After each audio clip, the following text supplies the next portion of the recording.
sangre oxigena, por qué la sangre lleva una serie de elementos nutritivos para la célula. En principio esta lámina siempre la pongo porque lo que tiene que buscarse en la sangre es que esté fluida. Si la sangre no está fluida, no va a poder cumplir ninguna de sus labores, ¿no? De tal manera que la fluidez sanguínea es el resultado del equilibrio que existe entre los fenómenos de la hemostasia y entre la eliminación del coágulo. Constantemente en nuestro organismo se dan ambos procesos, el proceso de la coagulación y el proceso de la eliminación del coágulo, para mantener esta fluidez sanguínea y para también mantener el circuito del fluido sanguíneo a lo largo de todos los vasos sanguíneos.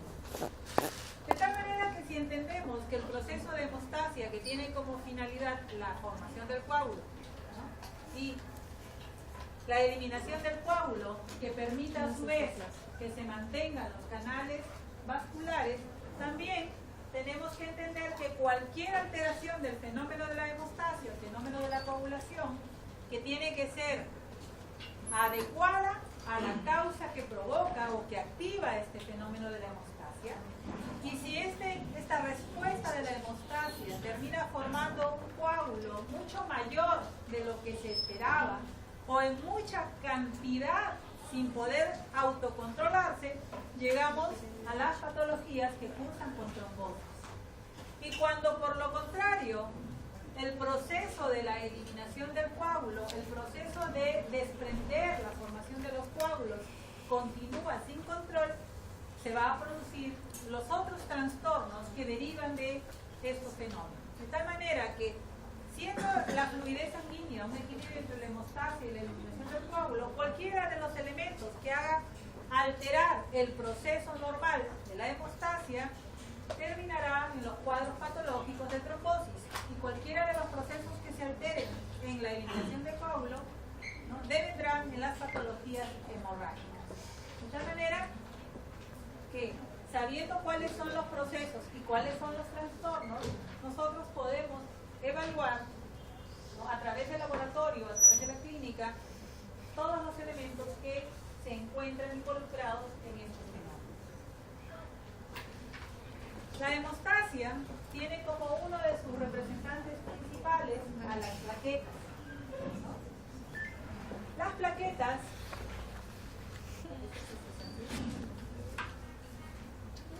hay una lámina que no está. Los componentes de la hemostasia son básicamente dos: las plaquetas, que son los elementos celulares, y los factores de la coagulación, que intervienen en la formación del coágulo definitivo. Las plaquetas son importantes porque ellas son las que inician el proceso de la hemostasia, y sin que ellas, o si ellas no se activan, si ellas no inician el proceso de la hemostasia definitiva será alterada. Las plaquetas, entonces, que tienen como función principal el inicio de la hemostasia, son células que inicialmente en la médula ósea son nucleadas, ¿no?, pero que ya ustedes lo conocen, que en sangre periférica no tienen núcleo, que más bien constituyen fracciones celulares, ¿no? Estas plaquetas contienen ARN mensajero que derivan de los megacarecitos, que son sus precursores. Son de forma discoidal, tienen un diámetro promedio de 2 a 4 micras y un espesor de media micra, de tal manera que son elementos muy pequeños, ¿no? Hacen un volumen de 7 a 11 femtolitros, tienen una vida media que puede llegar hasta los 10 días, sus valores de referencia normales van de 150.000 a 450.000 plaquetas por milímetro cúbico, y esta producción de plaquetas está estimulada, ¿no?, por la trombopoyetina, que lo que hace es estimular la formación y posterior fraccionamiento de los megacarecitos a nivel de la médula ósea. El total de plaquetas que nosotros tenemos no se encuentran todas circulando. Permanentemente circula el 70% de las plaquetas que tenemos, y permanentemente están circulando en el interior del vaso el 30% de ellas. De tal manera que siempre vamos a tener plaquetas en sangre circulante o dentro del vaso. La formación de las plaquetas derivan de los megacariocitos. Y así como el proceso de formación de glóbulos rojos se llamaba, ¿no?, la eritropoiesis, y de las células blancas, la leucopoiesis, en el caso de las plaquetas también se llama el proceso de la megacariopoiesis, que se inicia en la médula ósea. En la médula ósea nosotros vamos a poder encontrar las células madre, o las células que se conocen hoy día como células indiferenciadas, que en algunos libros ustedes la van a encontrar solamente como células progenitoras, pero que las asociaciones mundiales hoy en día que trabajan con células progenitoras prefieren llamarlas células troncales.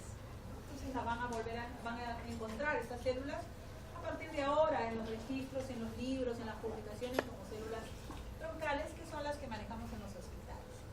Entonces tienen un periodo en la médula ósea en donde la célula madre, la célula indiferenciada, se diferencia en megacardioblasto, y luego un fenómeno de maduración que va de megacardioblasto, prosigue al megacariocito, y posteriormente este megacariocito se rompe y se fracciona en plaquetas que van a sangre circular.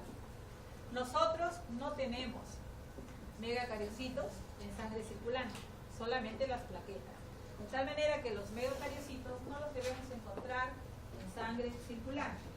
El fenómeno de diferenciación de la célula progenitora de ese megacariocito y la maduración del megacariocito, todo ello ocurre en médula ósea. Solamente van a sangre periférica las plaquetas que se desprenden del fraccionamiento de estos megacariocitos. La megacariopoiesis, en conclusión, ¿no?, se inicia con la célula pluripotente, que es la célula formadora de megacarioblastos, ¿no?, prosigue su maduración a megacariocito y termina en un megacariocito del cual se desprenden miles de plaquetas, ¿no? La trombopoietina, que es la hormona que estimula la formación de megacariocitos, ¿no?, es producida por el hígado, por el riñón, por el músculo liso y en la médula ósea. Y la función de esta trombopoietina como estimulador es controlar la producción plaquetaria, estimular la proliferación y maduración de los megacarioblastos y regular el número de plaquetas circulantes. De tal manera que esta hormona trombopoietina tiene la función de estimular la producción, pero a su vez de controlar la liberación de las plaquetas en sangre circulante, ¿no? Ustedes la ven acá, un cúmulo de plaquetas, que no deberíamos verlo así, pero están aquí para efecto de poder mirar cómo es que se pueden unir las plaquetas, los megacarioblastos y los megacaricitos. Para que pueda cumplir su papel en la hemostasia, las plaquetas tienen una serie de características especiales que aún todavía se siguen estudiando. Las plaquetas tienen una membrana y tienen un contenido. La estructura de la plaqueta ha sido dividida por sus contenidos y por las áreas que físicamente ocupan en la plaqueta en 4 zonas. Una zona periférica, una zona Solgen, que conforma el citoesqueleto, que le da la forma a la plaqueta, una zona de organelos en donde se encuentran todos los gránulos que contienen las enzimas, que contienen mitocondrias, que contienen gránulos alfa y densos, que vamos a ver qué elementos contienen. Y una zona de membrana que es que contiene un sistema canalicular. Entonces, en ambos esquemas ustedes pueden observar, ¿no?, que la plaqueta va a tener una zona periférica, una zona de membrana, un citoesqueleto que corre a través de toda la plaqueta y tiene organelos, ¿no?, sean mitocondrias, sean lisosomas o gránulos, ¿no?, gránulos que van a contener los productos que luego vamos a ver. Finalmente, entonces, esta era la lámina que usaba, la tenía equivocada. La hemostasia, entonces, para recordar, son todos estos procesos fisiológicos que intervienen para mantener la integridad vascular y para conservar la sangre fluida. Y esta hemostasia incluye la interacción entonces de estos 3 elementos: la calidad de la sangre, la indemnidad del vaso sanguíneo y la fluidez de la sangre. Estos 3 elementos finalmente, ¿no?, van a ser parte de todo el proceso de la hemostasia. Si bien es cierto, cuando nosotros vamos a revisar acá no nos vamos a abocar mucho al tema de la estructura del vaso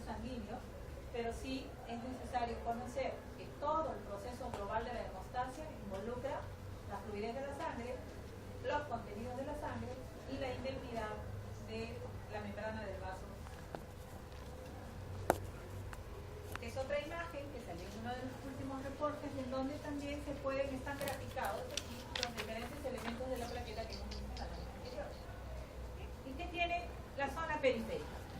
La zona periférica tiene un sistema canalicular abierto por donde van todos los elementos que produce la plaqueta y también todos aquellos que se van a liberar de sus gránulos. ¿Y qué importancia tiene esta zona periférica que está incluyendo la membrana? Que en esta membrana existen muchísimos receptores. O sea, la membrana plaquetaria tiene un sistema canalicular, pero en la membrana tienen una serie de receptores. Estos receptores pueden estar activos o pueden estar inactivos. Muchos de los que intervienen para que la plaqueta cumpla su función principal, que es adhesividad y agregación, requiere que esta membrana sea activada. Cuando la membrana está activada, los receptores que van a permitir cumplir su función de adhesividad y agregación deben de ser activados. Y en esta zona periférica también vamos a encontrar muchos fosfolípidos. Y estos fosfolípidos van a servir como zonas de reacción para que los factores de la coagulación se activen y se forme el coágulo definitivo. Y también se ha evidenciado que esta membrana tiene la capacidad de emitir señales, ¿no?, químicas internas, para que la plaqueta y todo el conjunto de elementos que conforman la plaqueta se activen cuando tengan que iniciarse los procesos de adhesividad. La zona G es aquella que se encuentra debajo de la zona periférica y la que constituye el citoesqueleto. Pues, ¿qué cosa es el citoesqueleto? Es todos los elementos que le dan la forma a la plaqueta. Tanto para que se mantenga libre, independiente y conserve la forma normal, que es una forma discoidal, o para que cuando esta plaqueta se active, se deforme y adquiera una forma elongada con muchas prolongaciones, ¿no?, que parecen pseudómenos. Y también este citoesqueleto le permite que esta plaqueta adopte diferentes formas por fenómenos de contracción interna y que a su vez permita la liberación de los contenidos granulares. Comprende este citoesqueleto un 30 o 50% de la proteína total que tiene la plaqueta, de tal manera que el citoesqueleto es sumamente importante para la función plaquetaria. Las organelas, que se encuentran distribuidos en todo el interior de la plaqueta, están formados por gránulos, por lisosomas y por mitocondrias.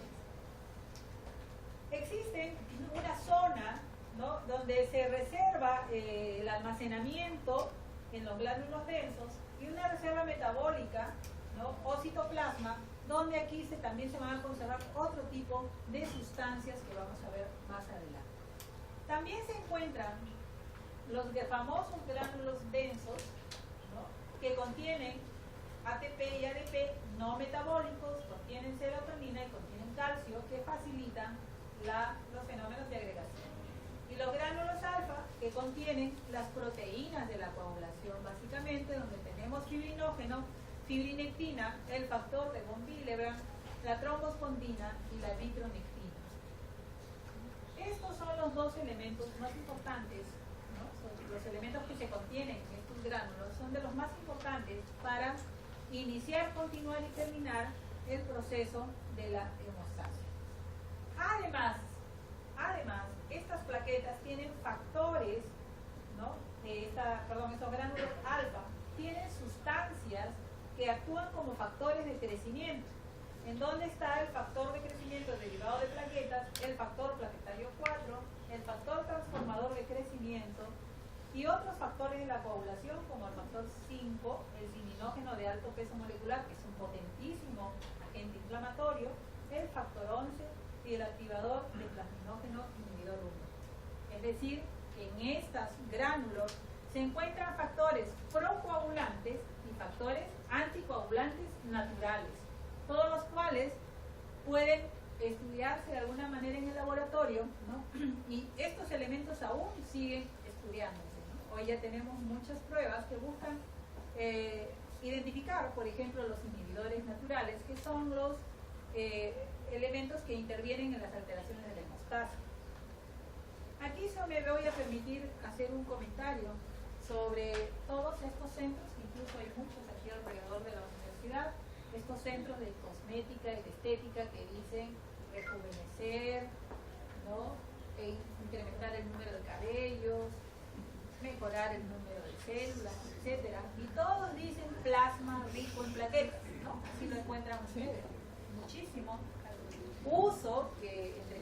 sustancias le están dando al plasma rico en plaquetas. ¿Qué cosa es el plasma rico en plaquetas? Justamente, después de un fenómeno de centrifugación en el laboratorio, de una muestra de sangre total anticoagulada, lo que vamos a tener es que se sedimentará hacia el fondo todas las células rojas, en general, que son las células que más están en la sangre. Entonces se centrifuga, las células se van al fondo y encima queda el plasma, porque se toma una muestra con anticoagulante. Y ese plasma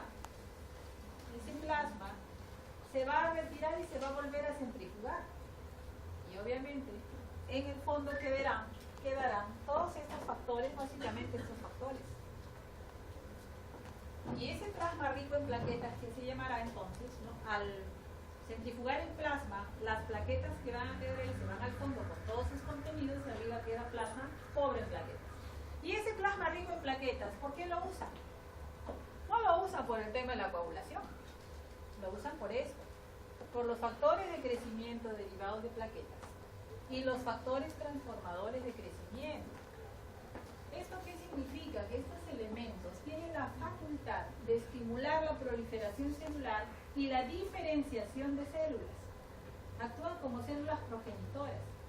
Cierto es que estos estudios todavía están en investigación. Todavía no tenemos aquellos métodos que permitan cuantificar cuánto de estos elementos tenemos en un plasma rico en plaquetas. Por lo tanto, todos esos usos que se les está dando al plasma rico en plaquetas no tienen una consistencia científica. Son básicamente tanteos al azar, ¿no? De tal manera que es un tema que ustedes deben informar para que a la gente no se le engañe.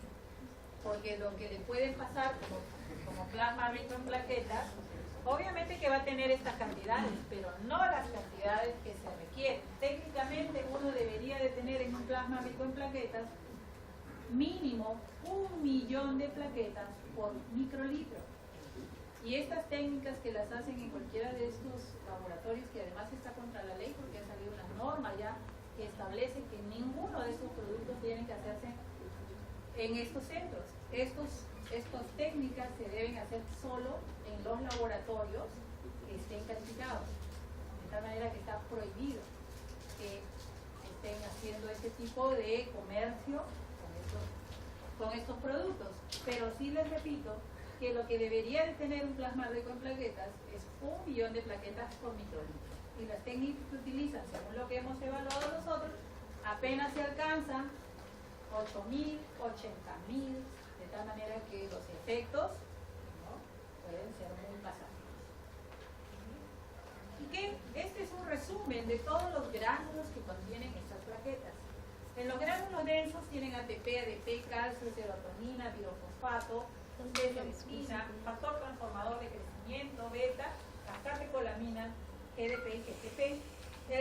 Los gránulos alfa tienen el factor plaquetario 4, sumamente importante, tienen beta-tromboglobulina, fibrinógeno, factor 5, trombospontina, fibronectina, los factores de diferenciación globular y las proteínas A1, que son de las derivadas de las proteínas integrinas. Y los vehículos también tienen vehículos lisosomales, como son las galactosidasas, glucosidasas, hexaminidasas, glucuronidasa, catequina, hidrolasa. Todas estas son enzimas que facilitan el metabolismo y activación de los elementos que están en los gránulos densos y en los gránulos altos. De tal manera que la plaqueta no tiene una gran cantidad de elementos.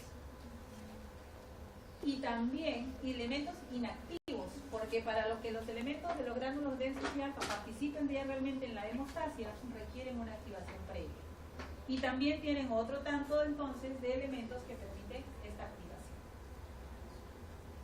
Y en la zona de membrana finalmente tenemos un sistema tubular, ¿no?, en donde se va a concentrar el calcio para facilitar la coagulación, e incluye otros sistemas enzimáticos para la síntesis de la prostaglandina.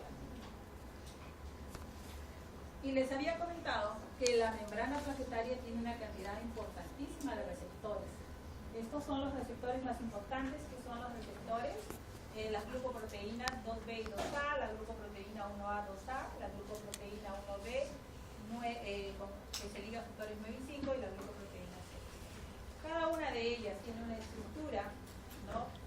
Todas derivadas de las integrinas. Las integrinas son proteínas muy pequeñas, ¿no? Y sus funciones son permitir la activación de las plaquetas, que se deforme la membrana y que permita la unión, ¿no? La unión de las membranas de las plaquetas, que son los que formarán el trombo plaquetario, y esto se va a hacer, conforme lo vamos a ver luego, en donde se unen factores con proteínas de la coagulación.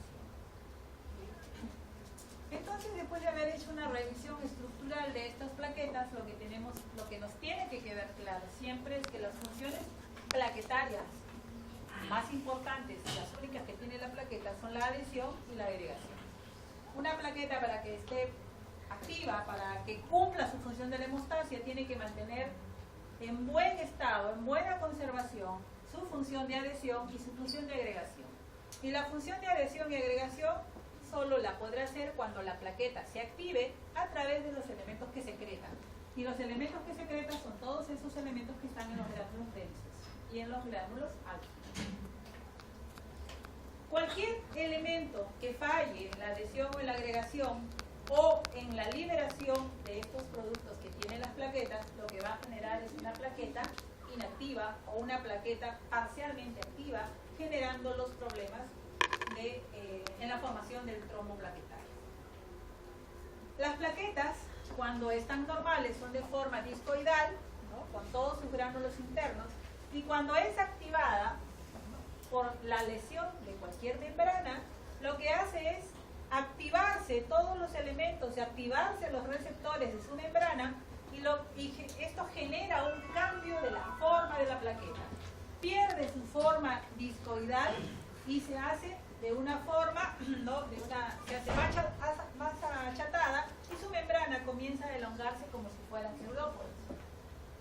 Luego de esta activación de la plaqueta, donde comienza a cambiar de forma por efecto de los elementos que se van liberando, sigue la liberación de los gránulos, de los contenidos que están en los gránulos densos, en los gránulos alfa, en sus lisosomas con acción de las mitocondrias y todos los elementos que les dan energía, y se produce finalmente un cambio en la membrana como que se hace pegajosa y las plaquetas comienzan a unirse. Y la unión de estas plaquetas se hará mucho más firme cuando el fibrinógeno se transforma en fibrina.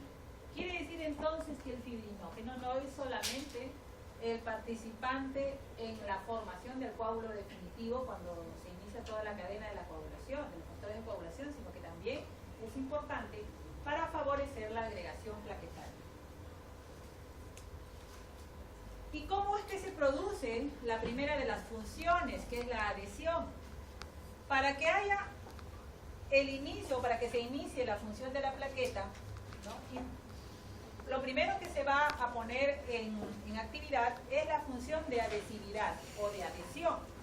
Y para que la adhesión se active, o sea, para que la función plaquetaria de adhesividad se active, se requiere que haya previamente una lesión celular.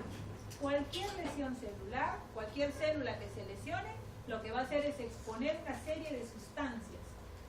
Estas sustancias que se van a exponer son el colágeno, la fibronectina, el factor de von Willebrand, ¿no? Y estos elementos, una vez que están expuestos, van a seguir una serie de interacciones.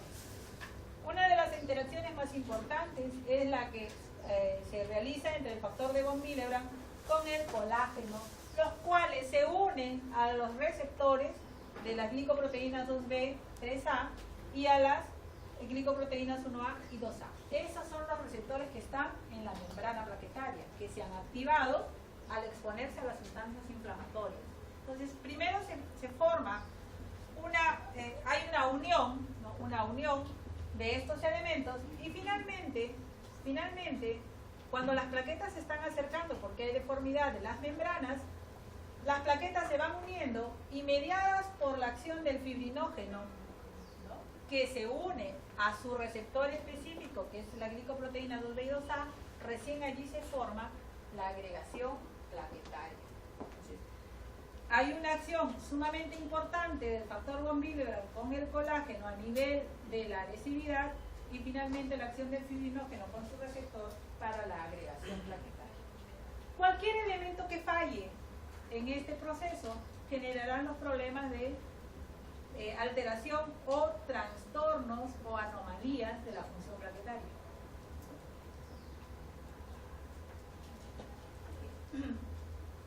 Esto es lo que les explicaba en la lámina. También es importante la indemnidad del endotelio vascular.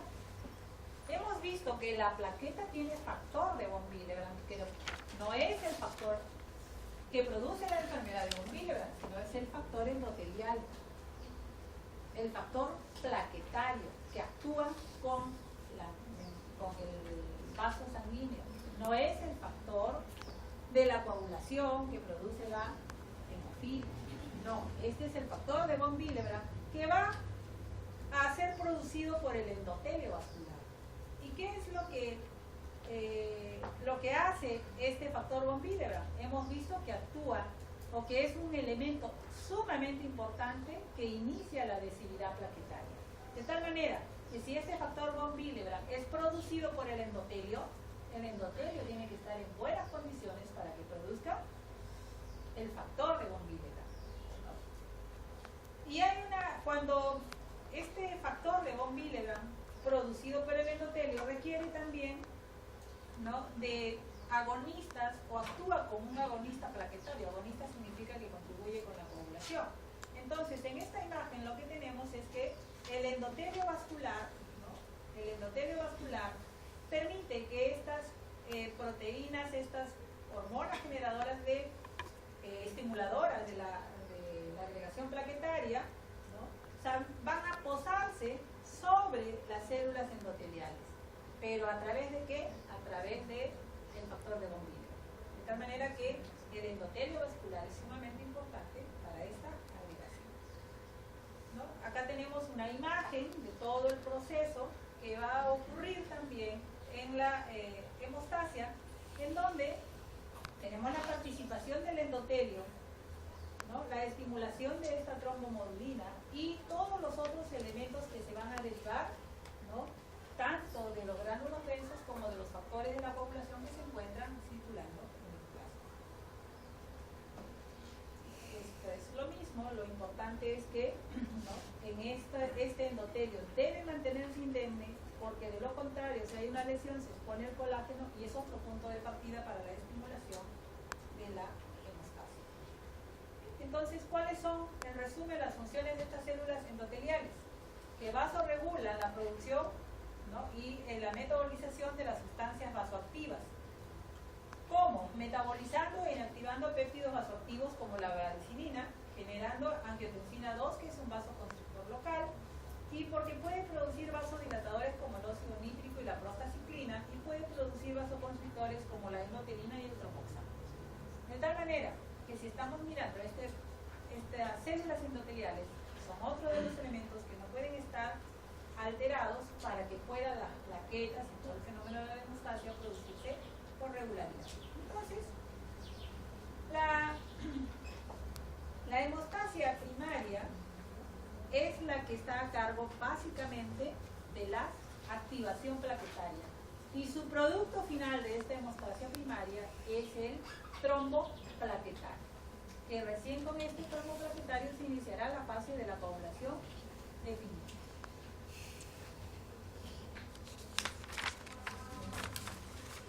¿Qué hacen las plaquetas entonces? Aquí hemos querido representar, ¿no?, que la hemostasia primaria a cargo de las plaquetas tiene como producto el tapón plaquetario. Y para que se produzca la hemostasia secundaria se requiere de que este tapón hemostático se forme, luego participan el subendotelio y el colágeno, se activan los factores de la coagulación y se forma el trombo definitivo. ¿Qué elementos van a ayudar a que se conforme también este tapón plaquetario? Los procoagulantes naturales como las proteínas C y S. Hemos estado mencionando en varias oportunidades que cualquiera de los elementos que altere lo que hemos comentado transformará o afectará la función plaquetaria. La función plaquetaria puede deberse a causas congénitas o a causas adquiridas. En los trastornos de la función plaquetaria hereditaria, las hemorragias se van a presentar desde la infancia, ¿no? En cambio, en los trastornos hemorrágicos adquiridos, el cuadro clínico está dominado por la enfermedad subyacente y se acompaña de los signos y síntomas de los problemas plaquetarios. Los trastornos plaquetarios son de dos tipos: las trombocitopenias, quiere decir las alteraciones en número, y la alteración en la función, que las denominaremos alteraciones plaquetarias. Las trombocitopenias generan insuficiencia hemostática primaria y se caracterizan por presentar hematomas o equimosis, epístaxis de más de 30 minutos de duración y rara vez hemorragia gastrointestinal. En las hemorragias gastrointestinales pueden presentarse los cuadros congénitos más que en los cuadros adquiridos. Y también en las mujeres, en las menorragias permanentes, desde que son muy jóvenes pueden tener menorragias, ¿no? Y ser por problemas funcionales plaquetarios y mantenerse hasta que esto no se estudie. Y las alteraciones funcionales plaquetarias lo que generan son trastornos de coagulación leves. En estos casos tenemos que acompañan, por ejemplo, sangrados postquirúrgicos o en la enfermedad de pool de almacenamiento. También tenemos la trombastenia de Glanzmann y el síndrome de Bernard-Soulier, todas ellas congénitas. Entonces aquí estamos detallando un poco más esas clínicas de los efectos plaquetarios. Y es necesario que ustedes siempre esto lo tengan grabado, porque los pacientes que llegan con cuadros hemorragíparos por emergencia, el problema es muy aparatoso, ¿no? Porque llegan sangrando por la nariz y llegan sangrando por las encías